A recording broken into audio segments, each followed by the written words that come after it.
আসসালামু আলাইকুম। সাথে আছি আমি ইঞ্জিনিয়ার গিয়াসউদ্দিন চঞ্চল। প্রথমে বলে রাখি যে আমরা কনস্ট্রাকশন কাজগুলো কন্ট্রাক্টের মাধ্যমে করে থাকি। যদি আপনাদের মনে হয় যে আমাদের দিয়ে ডিজাইন থেকে শুরু করে কনস্ট্রাকশন কাজগুলো আমাদের কোম্পানি থেকে করিয়ে নেবেন, তাহলে আমাদের সাথে যোগাযোগ করতে পারেন।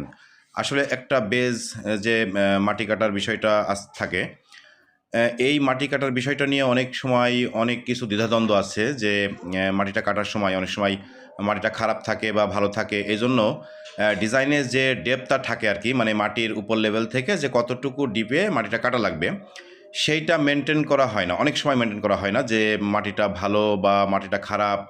অনেক কিছু চিন্তা করে বা যারা মাটিটা কাটে তাদের কস্টিংটা বেশি পড়ে যাচ্ছে, এই চিন্তা করেই কিন্তু অনেক সময় মাটির ডিপটা কিন্তু ঠিক মতন হয় না। এটা কিন্তু ফাউন্ডেশনের জন্য যথেষ্ট মারাত্মক একটা ক্ষতি। এইদিকে কিন্তু একটা যারা বাড়ির মালিক আছেন তারা যথেষ্ট পরিমাণ খেয়াল করবেন যে এই মাটির কাটিংটা যেন গভীরটা ঠিক থাকে। আসলে আমাদের এটা হচ্ছে ৭ ফিট মাটি কাটিং আছে আরকি, মানে জিএল থেকে। আমরা সেইভাবেই কিন্তু ৭ ফিট গভীরই করছি। এখানে আমরা কোনো কম্প্রোমাইজ কিন্তু করি না। দেখেন মাটিটা কিন্তু যথেষ্ট খারাপ। তারপরেও কিন্তু আমরা সেইটাকে একটু আমরা সাইড প্রোটেকশন দিয়েই কিন্তু নিয়েছি যাতে মাটিটা ভেঙে না পড়ে। ভালো থাকবেন, সুস্থ থাকবেন। আল্লাহ হাফেজ।